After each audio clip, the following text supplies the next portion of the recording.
Master minds commerce చదవాలనుకునే 10th inter విద్యార్థుల తొలి ఎంపిక.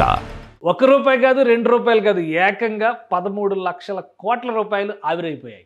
మన దేశానికి సంబంధించిన కరెన్సీ లెక్కలో చూస్తే 13 లక్షల కోట్ల రూపాయల ఆస్తులు ఒక రకంగా చెప్పాలంటే ఎలాన్ మస్క్ ఎసెట్స్ కరిగిపోయాయి. ఎందుకంటే ప్రెసిడెంట్ డొనాల్డ్ ట్రంప్తో వచ్చినటువంటి విభేదాలు, ఆ తర్వాత జరిగినటువంటి ప్రకటనల పరంపర, ఈ నేపథ్యంలో స్టాక్ మార్కెట్లో టెస్లాకి సంబంధించినటువంటి షేర్స్, అలానే ఎలాన్ మస్క్కి సంబంధించినటువంటి కంపెనీల విలువ దారుణంగా పడిపోయింది.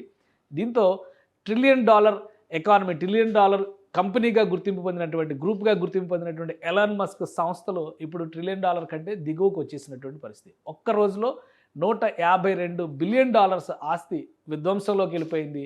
ఎందుకు ఇలా జరిగింది? ఎలాన్ మస్క్ వర్సెస్ ట్రంప్ ఏం జరుగుతోంది? ఒకసారి విశ్లేషించే ప్రయత్నం చేద్దాం. అమెరికన్ అలానే అంతర్జాతీయ మీడియా మొత్తం ఈ డేటాని అందిస్తుంది.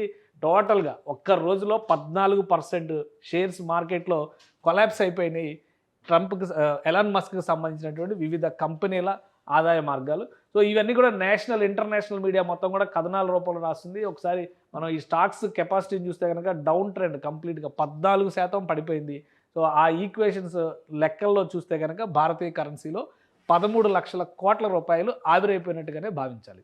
ప్రధానంగా ట్రంప్ని వ్యతిరేకించడం, ట్రంప్తో విభేదించి డాజ్ నుంచి బయటకు రావడం ఒక ఆస్పెక్ట్ అయితే, ఆ తర్వాత రాజకీయంగా ఎలాన్ మస్క్ చేసినటువంటి ప్రకటనలు తీవ్ర దుమారాన్ని అమెరికా రాజకీయాల్లో రేపుతున్నాయి. ముఖ్యంగా జెఫ్రీ ఎప్స్టీన్తో డొనాల్డ్ ట్రంప్కి సంబంధాలు ఉన్నాయనేటువంటి వ్యాఖ్య చేయడం, దాంతోపాటు అతని చావు వెనుక కూడా మిస్టరీ ఉంది, ఇన్వెస్టిగేట్ చేయాల్సిన అవసరం ఉంది, డొనాల్డ్ ట్రంప్ని అభిశంసించాలి అని. ఇంకా 6 నెలలు కూడా కాల. జనరల్గా ఏంటంటే ఒక హనీమూన్ ట్రిప్ కూడా కంప్లీట్ కాలేదు. వీళ్ళిద్దరికి కలిసి మొత్తం ప్రపంచవ్యాప్తంగా కూడా ఆకట్టుకున్నటువంటి జంట. ఎందుకంటే ఒకరేమో అత్యంత సంపన్నుడు, మరొకరేమో సంపన్నుడే కానీ రాజకీయంగా అత్యంత పలుకుబడి కలిగినటువంటి వ్యక్తి డొనాల్డ్ ట్రంప్. వీరిద్దరి కాంబినేషన్లో అమెరికన్ ఎలక్షన్స్లో ఒక సంచలనమే అనే చెప్పాలి. అయితే ఎలాన్ మస్క్ లేకపోతే డొనాల్డ్ ట్రంప్ గెలవడు అంటూ కూడా ఎలాన్ మస్క్ వ్యాఖ్యలు చేయడం, దానిపైన సీరియస్గా డొనాల్డ్ ట్రంప్ రియాక్ట్ కావడం, ఈ రెండింటితో వీరిద్దరి మధ్య అగాధం విపరీతంగా పెరిగిందనేటువంటి సంకేతాలు వచ్చినాయి.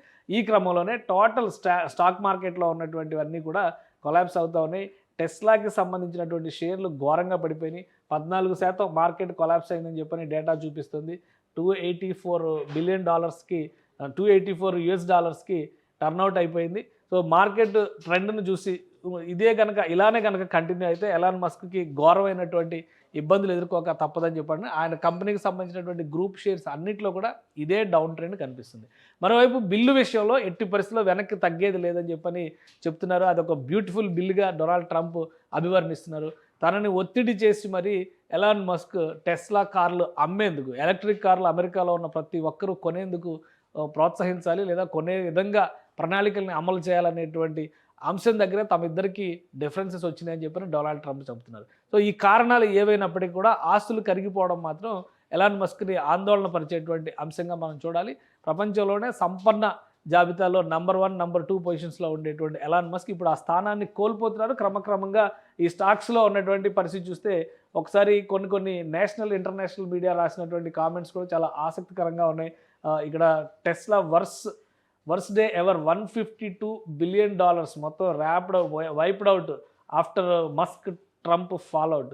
సో ఈ డేటా అంతా కూడా ఇప్పుడు ప్రపంచవ్యాప్తంగా ఒక పెద్ద డిస్కషన్గా మారుతున్నది. ఈ ఇద్దరి మధ్య విభేదాలు ఏ స్థాయికి వెళ్తాయి, ఎక్కడైనా ఫుల్ స్టాప్ ఉంటుందా అంటే సందేహాస్పదమైనటువంటి అంశాలే కనిపిస్తుంది. ఎందుకంటే ఎలాన్ మస్క్ తీసుకున్నటువంటి నిర్ణయం, డైరెక్ట్గా ఆయన గవర్నమెంట్ నుంచి బయటకు రావడం అనేది ఒక యాంగిల్ అయితే, రెండోది నేరుగా డొనాల్డ్ ట్రంప్ పైన. ఇప్పుడు డొనాల్డ్ ట్రంప్ అధికారంలోకి వచ్చి ఇంకా 6 నెలలు మాత్రమే గడిచింది. ఆయనకి ఇంకా 3.5 సంవత్సరాల పైన టెన్యూర్ ఉంది. 3.5 సంవత్సరాల వరకు ఆయనే అధికారంలో ఉంటాడు.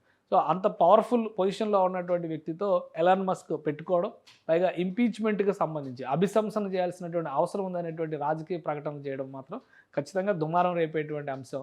సో ఈ డౌన్ ట్రెండ్ ఎంతవరకు కొనసాగుతుందనేది చూడాలి. అమెరికాలో ప్రస్తుతం అయితే స్టాక్ మార్కెట్లు క్లోజ్ అయినాయి కాబట్టి ఉదయం మళ్ళీ మార్కెట్లు ఓపెన్ అయ్యేసరికి టెస్లా పైన, ఎలాన్ మస్క్ సంస్థల పైన ఎలాంటి ప్రభావం చూపుతుందో వేచి చూడాలి. సుమన్ టీవీలో మీ పర్సనల్ అండ్ బిజినెస్ ప్రమోషన్స్ కోసం కింది నెంబర్కి కాంటాక్ట్ చేయండి.